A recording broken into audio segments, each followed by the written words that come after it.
श्रीमद् भागवत की रचना कैसे हुई और क्यों हुई, बहुत ध्यान से सुनो। वेदव्यास जी महाराज सरस्वती नदी के तट पर विराजमान थे। सरस्वती नदी का तट कहां है बताओ भारत में?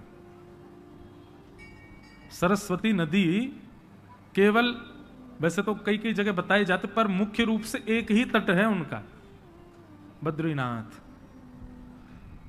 बद्रीनाथ से थोड़ा और आगे जाओ तो माना गांव, वहीं सरस्वती जी का उद्गम है।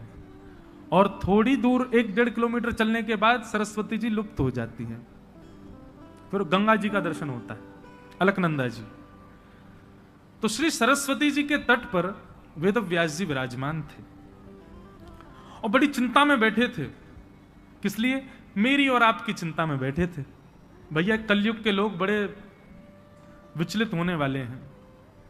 कलयुग के लोगों की मनस्थिति, बुद्धि, कलयुग के लोगों के विचार बड़े दूषित होने वाले हैं। इन लोगों के कल्याण के लिए मैं क्या लिखूं, मैं क्या करूं? कलयुग के लोगों का उद्धार हो उसके लिए मुझे क्या करना चाहिए, ये चिंता कर रहे थे। तभी उन्होंने हमारे आपके कल्याण के लिए वेद पुराण आदि का रचना करनी प्रारंभ की। लिखते गए, रचना करते गए, करते गए, करते गए। एक रचना करते, उसके बाद सोचते अभी इसमें तो ये तो मैंने वर्णन ही नहीं किया, तो दूसरे ग्रंथ की रचना करते। फिर उसके बाद मन में विचार करते अभी तो ये भाव अपूर्ण रह गया, फिर रचना कर। ऐसा करते करते अनेक ग्रंथों की रचना उन्होंने कर दी। 18 उपपुराण, 17 महापुराण, महाभारत, ऋग्वेद, यजुर्वेद, सामवेद, अथर्ववेद आदि आदि, इन सब की रचना हुई। चारों तरफ केवल पंक्तियां ही पंक्तियां लिखी रखी। वेदव्यास जी महाराज मन में विचार करने लगे, मैंने इतना सब कुछ लिख दिया, पर अभी भी मेरे मन में ऐसा लग रहा है कि कुछ तो अपूर्ण है इनमें, कुछ तो ऐसा है कि जो अभी पूर्ण नहीं हुआ है। और अपूर्णता के कारण मन में विचार करने लगे अब क्या करूं।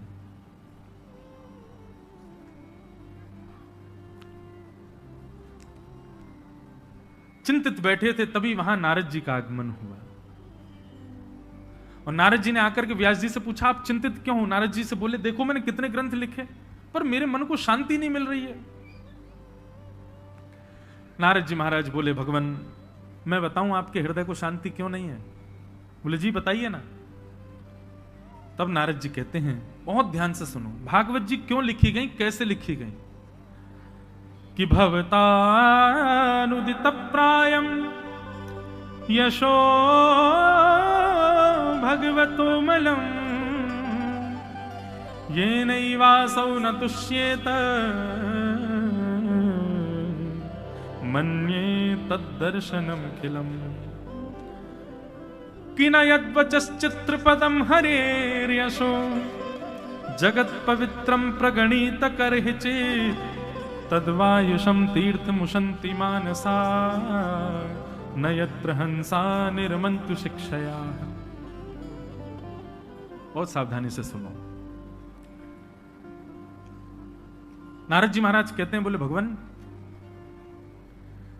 जिस कीचड़ में कौवे स्नान करते हैं ना, वहां कभी हंस नहीं आते। हंस तो परम पवित्र जल में स्नान करता है, उसी में ही रहता है।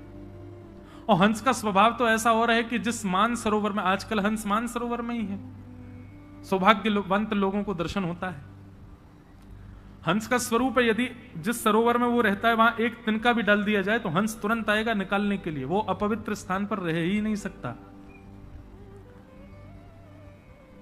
ये एक तर्क दिया नारद जी ने कि जिस जलाशय में कौवे स्नान करते हैं वहां हंस नहीं आते। बोले महाराज मैं आपकी बात समझा नहीं। बोले भगवान ऐसे जलाशय का निर्माण करो जिस जलाशय में अन्य अन्य पक्षी नहीं, हंस का आगमन हो। हंस का आगमन परम पवित्र, परम शुद्ध, परम चैतन्य, परम शांत जलाशय में होता है, अन्यथा हंस आता नहीं है।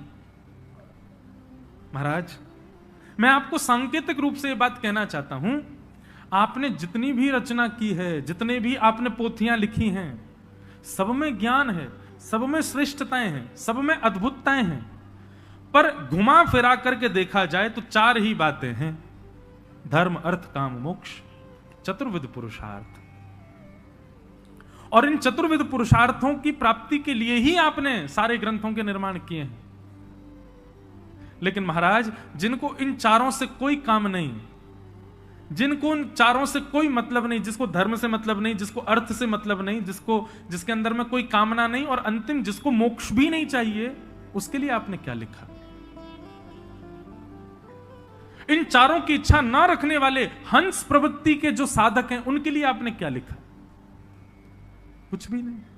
इसीलिए आपका हृदय अशांत है। बहुत सावधानी से सुनिएगा। वे तो व्यास जी बोले, संसार में इन चार चीजों की प्राप्ति तो संसार करना चाहता है, धर्म अर्थ काम मोक्ष, पांचवी तो कोई वस्तु है नहीं। नारद जी बोले, नहीं, पांचवी एक वस्तु है, और जो उस पांचवी वस्तु का साधक होता है उसको इन चारों से कोई अभिप्राय नहीं होता। और वो पांचवी वस्तु क्या है? वो पांचवा पुरुषार्थ क्या है जिसकी साधना करने वाला इन चारों के वश में नहीं रहता, इन चारों की उपासना नहीं करता? बोले, पांचवा पुरुषार्थ का नाम है प्रेम। प्रेम का जो पथिक है उसको ना तो धर्म की चिंता होती, प्रेम का जो पथिक है उसको ना ही अर्थ की चिंता होती, प्रेम का जो पथिक है ना ही उसके चित्त में कोई कामना होती, और प्रेम का जो पथिक है उसको मोक्ष की भी चिंता नहीं होती। ऐसे प्रेम के पथिकों के लिए आपने क्या लिखा? कुछ भी नहीं। इसीलिए आपका हृदय अशांत है। भवतानुदित प्रायम यशो भगवतो मलम ये नैवासौ न तुष्येत मन्ये तद्दर्शनम खिलम। नाथ, आपने जितना कुछ भी लिखा है, इनसे प्रेम पथिक, प्रेम के उपासकों का कोई अभिप्राय सिद्ध नहीं होगा। प्रसिद्ध कथा है, आप सब जानते होंगे। ठाकुर जी को ज्वर चढ़ा था, वैद्यों ने कहा वैष्णवों की चरण धूलि लाओ, भगवान के माथे से लगाओ। सबने मना कर दिया, लेकिन जब नारद जी वृंदावन की गोपियों के पास में जाकर के कहते हैं कि ठाकुर जी को ज्वर चढ़ा है और वैद्यों ने रसिकों की, वैष्णव जनों की चरण रज मांगी है, गोपियों ने भर भर के चरण रज दे दी। नारद जी महाराज कहते हैं, आपको डर नहीं लगता? गोपियों बोली, किस बात का डर? बोले, आपकी चरण रज भगवान के माथे से लगेगी, आपको पता है इसका क्या आपको भोगना पड़ेगा पाप? अरे भैया, मंदिरों में तो ठाकुर जी के सामने कमर कर दें, पीठ कर दें ठाकुर जी को, तो भी अपराध माना जाता है। आप अपने चरण रज भगवान के मस्तक पर लगाने के लिए दे रही हैं। मानता हूं कि यह औषधि आवश्यक है, परंतु आपको यह विचार नहीं होता कि इसके लिए आपको नरक जाना पड़ेगा। गोपियां कहती हैं, नारद, यदि हमारी चरण रज देने से श्री कृष्ण की पीड़ा दूर होती है तो ऐसी चरण रजों का भंडार खोल देंगी द्वारिका में, और भले ही उसके लिए हमको नरक जाना पड़े, 2000 वर्ष तक नरक रहना पड़े, हम नरक स्वीकार कर लेंगे, लेकिन कृष्ण पीड़ा में है यह स्वीकार नहीं कर सकते। हम अपना कष्ट स्वीकार कर लेंगी, यम के कोड़े स्वीकार कर लेंगी, लेकिन कृष्ण पीड़ा में है, ये तो नरक से भी ज्यादा बड़ी वेदना है हमारे लिए, हम उसको स्वीकार नहीं कर सकते। बताओ, क्या आपको यहां धर्म दिखाई दिया? धर्म तो कहता है भगवान के आगे चरण नहीं करने चाहिए। क्या आपको यहां अर्थ का दर्शन हो रहा है? अर्थ का दर्शन होता तो वो काम किया जाता जिससे ठाकुर जी प्रसन्न हो, ठाकुर जी रीच करके कुछ दें, पर यहां पर अर्थ भी नहीं है, ठाकुर जी की प्रसन्नता है बस, कोई कामना भी नहीं है। अपनी चरण रज देकर के मानो गोपियों ने कुछ मांग लिया हो ना, और मोक्ष की तो कामना है ही नहीं, कोड़ों के लिए तैयार बैठ गई हैं गोपियां। यमराज हमको कोड़े बरसा दे, वो स्वीकार है, लेकिन कृष्ण पीड़ा में ये स्वीकार नहीं। उसी समय नारद जी ने कलम उठाई और नारद भक्ति सूत्र का निर्माण किया, और उसमें जब प्रेम की व्याख्या करते हैं नारद जी, तो कहते हैं, हे प्रेम पथिकों, सावधान हो जाओ, यदि प्रेम के उपासक बनना चाहते हो तो तुमको किसका पालन करना है? बोले, यथा ब्रज गोपिकाना, ब्रज की गोपियां, ये ब्रजवासी, यही आपको प्रेम सिखा सकते हैं, और कोई प्रेम नहीं सिखा पाएगा। तो प्रेम के जो उपासक होते हैं, अरे भाई, सामान्य संसार में किसी कन्या से प्रेम करने वाला, सामान्य संसार में किसी सामान्य कन्या के प्रति प्रेम रखने वाला, वो क्या क्या नहीं कर बैठता है। धूप ताप का भी विचार नहीं करता।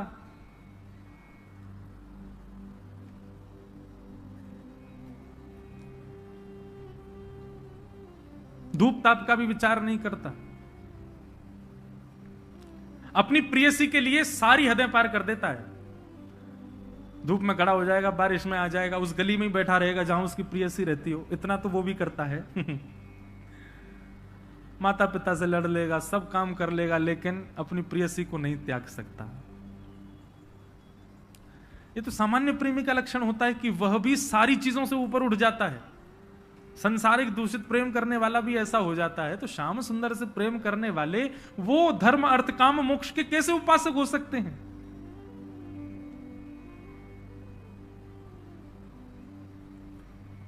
नारद जी कह रहे हैं, व्यास जी, आपके चित्त को तब तक शांति नहीं मिलेगी जब तक आप ऐसे किसी ग्रंथ का निर्माण ना कर दें जिसमें प्रेम प्रधान हो, जहां पर सेवा, जहां पर पुण्य प्रधान नहीं है, पाप प्रधान नहीं है, धर्म अर्थ काम मोक्ष प्रधान नहीं है, जहां पर केवल प्रेम प्रधान है। जब तक ऐसी कोई रचना आप नहीं करेंगे, आपका चित्त शांत नहीं होगा।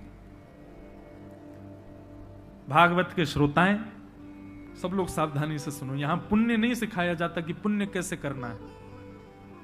यहां पर यह नहीं बताया जाता कि पाप से कैसे बचना है। यहां पर तो केवल एक चीज बताई जाती है कि प्रेम नगर कैसे जाना है, प्रेम पथ कैसे जाना है।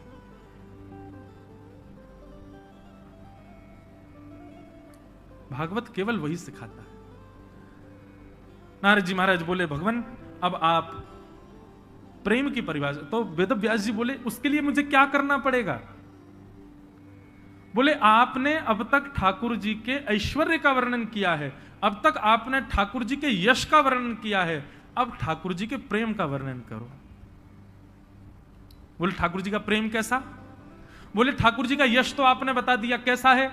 बोले महाभारत युद्ध में खड़े होकर के महाराज गीता का ज्ञान दिया, महाभारत में आपने यश बता दिया। अन्य अन्य पुराणों में आपने ठाकुर जी की खूब कीर्ति बताई, खूब यश बताया, खूब महिमा बताई। अब उनके प्रेम स्वरूप को बताओ।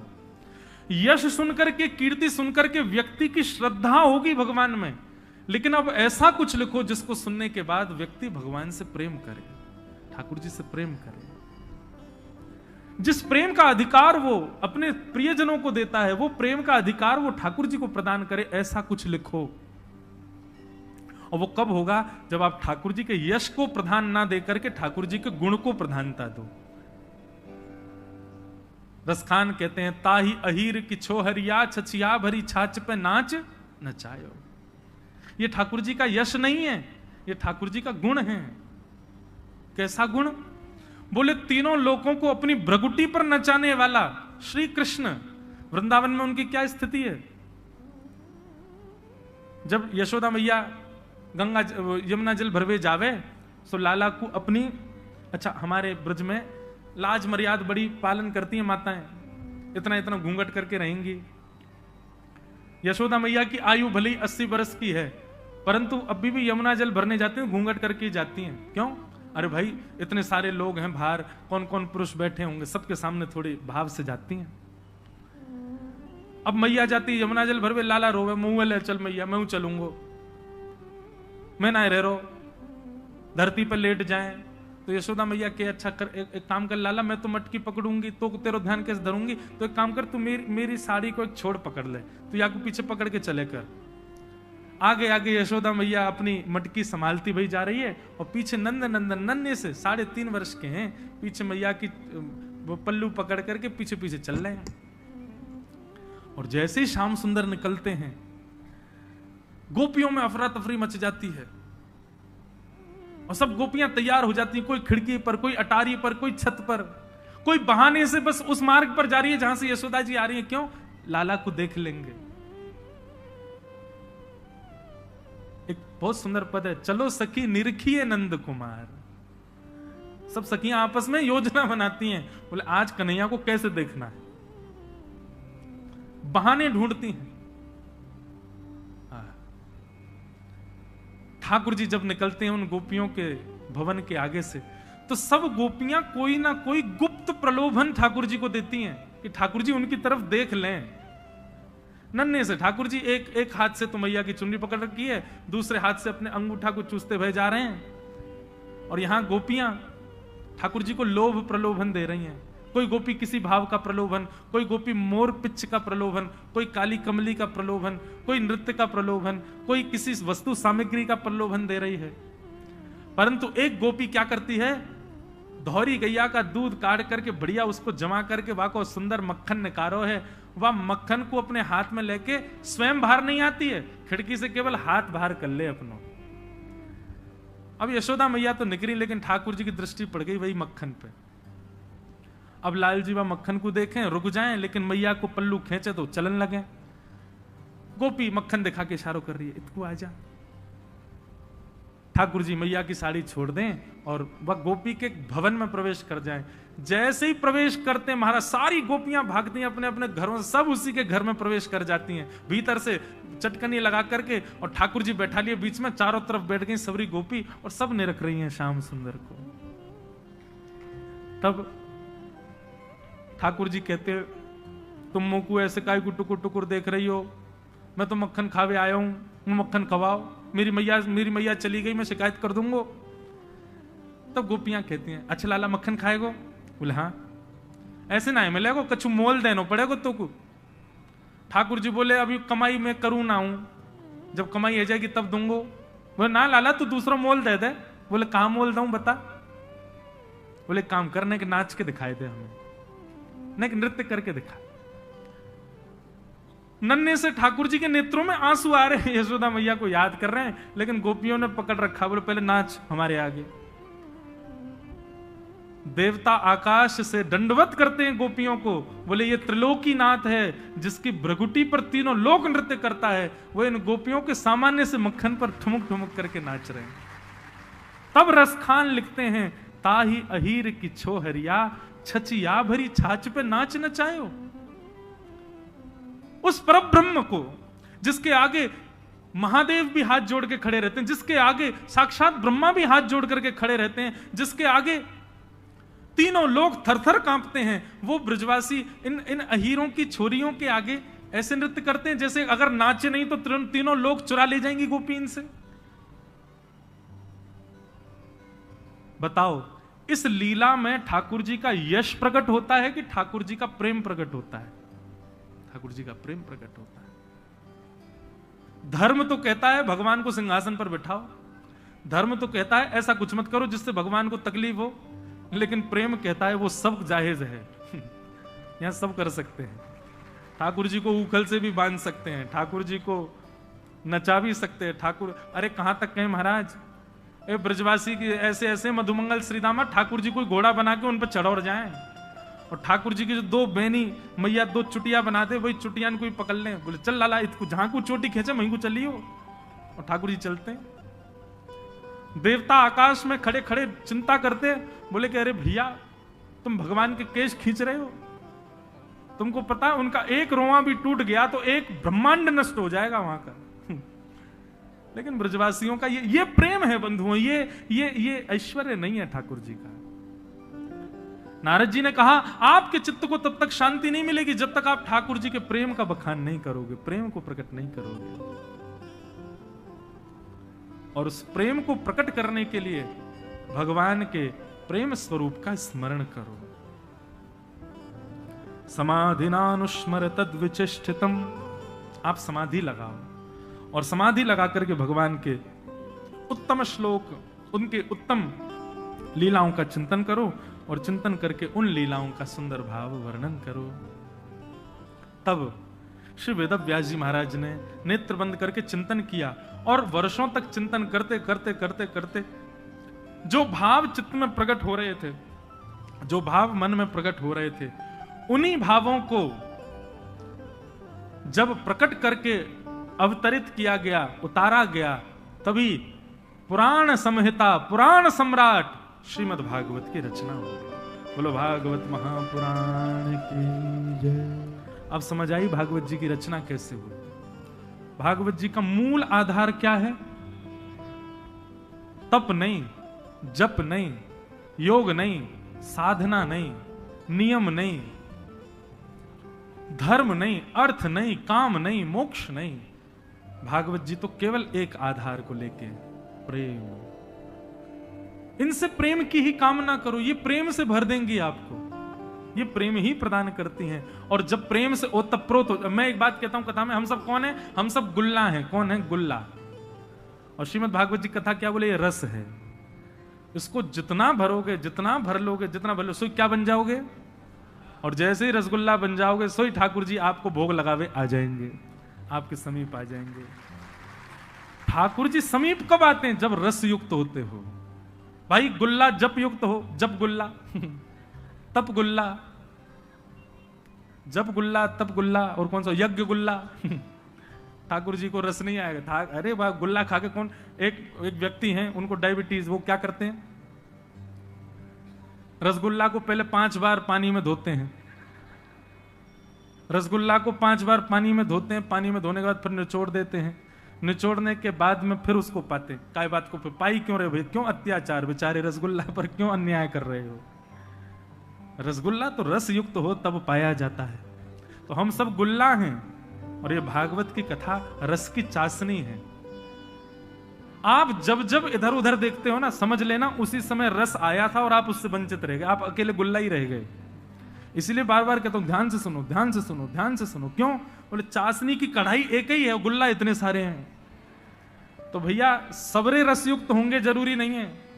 वही रसयुक्त है पाएगा जो कढ़ाई की आकृति समझ करके चुपचाप भिचकुआ में बैठ जाए, घुस जाए कढ़ाई में, वही रसयुक्त है जाएगा। तो ये श्रीमद् भागवत चाशनी है भैया रस की। या मैं अपने आप को सराबोर कर लो, 7 दिन को समय मिलो है आपको, वंचित मत रहो। ऐसा रसयुक्त स्वयं को कर लो कि ठाकुर जी आपका सेवन करने, आपका भोग लगाने आपके पास पधारे। भागवत की रचना को बोलो। भागवत महापुराण की जय।